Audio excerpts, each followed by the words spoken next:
My name's Mr. McHugh, teacher here at Perryville Women's Prison in Goodyear, Arizona. I'm going to discuss our leading indicator 1.5. Teachers and staff have formal ways to provide input regarding the optimal functioning of the school. We have four components for submission. Task 1.5A, areas of growth and strength. Task 1.5B, lagging indicators. Task 1.5C, lagging indicator data. And task 1.5D, video reflection activity. Areas of growth and strength, identifying from our survey data. Question number 28, our school's improvement team provides input and feedback on an ongoing basis about our school's improvement plan. Question 24, data collection systems are in place to collect views from teachers and staff regarding the optimal functioning of our school. We consider those to be areas of growth. Area of strength that we feel we have in place is question number 26. Reports of opinion and views from teachers and staff are generated on an ongoing basis.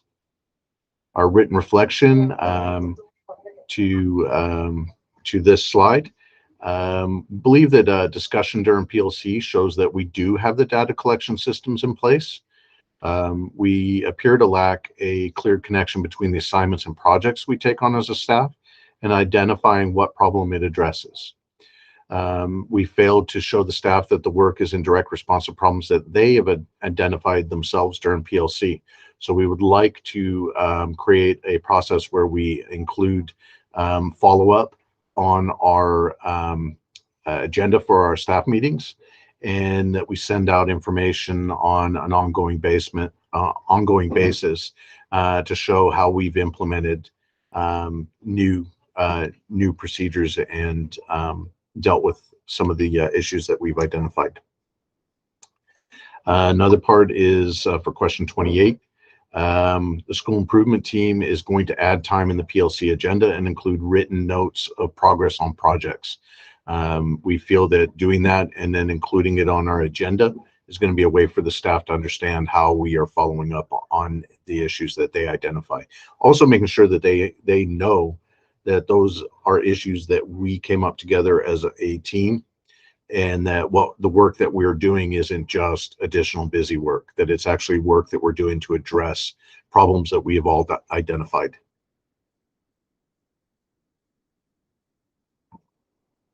Some of the indicators that we've put in place are lagging indicators, evidence.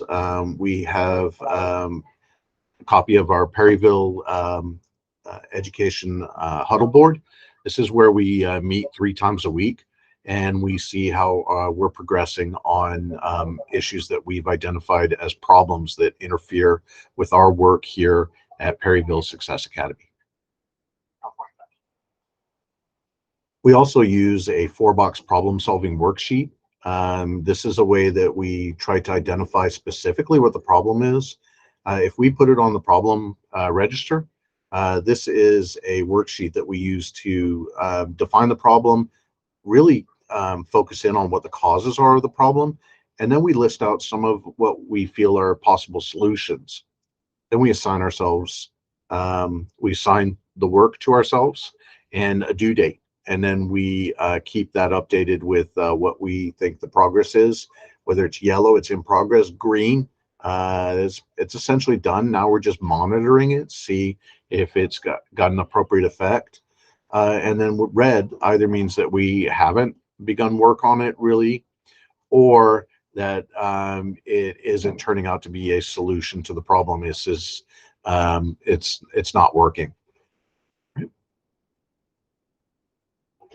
We have survey data that we collect, and this is something that we feel we do quite strongly.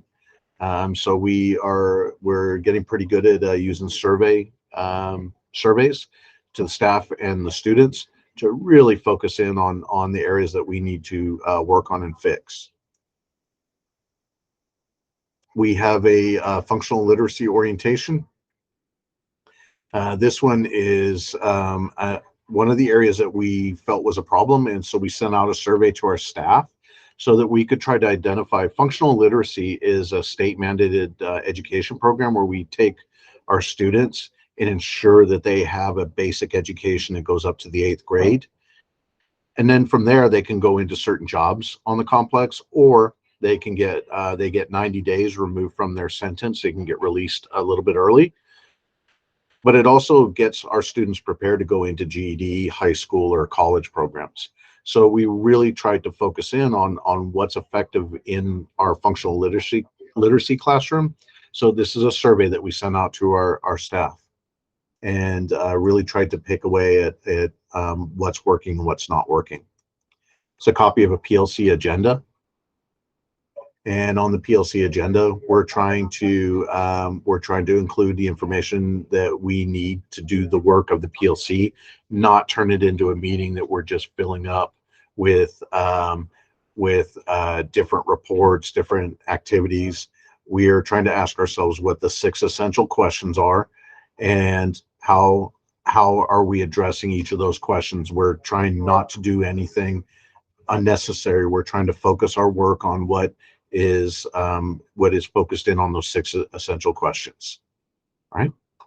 The next item that we have is the data team PLC, and we're keeping individual agendas of the work that we're doing there to make sure that we're also answering those 6 essential questions.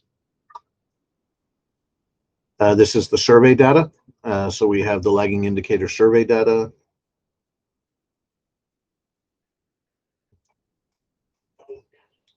And then here is also with the survey data, we've attached that 4-box problem solving worksheet. And I insert the reflection here after I'm done. This is our agenda this is our goals for the next year.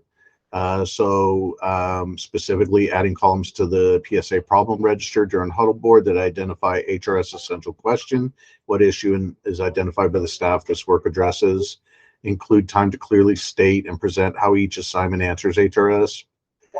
Goal for Q3 survey, 4.0 scale score on the staff survey.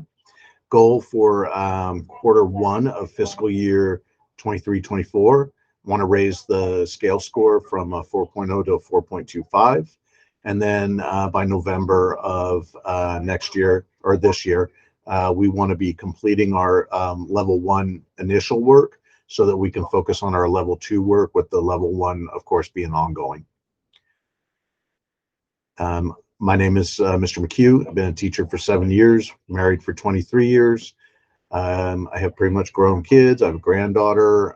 My background is in social studies, teaching AP classes. I recently joined Arizona Department of Corrections as a teacher about 9 months ago, and I love the work I'm doing here.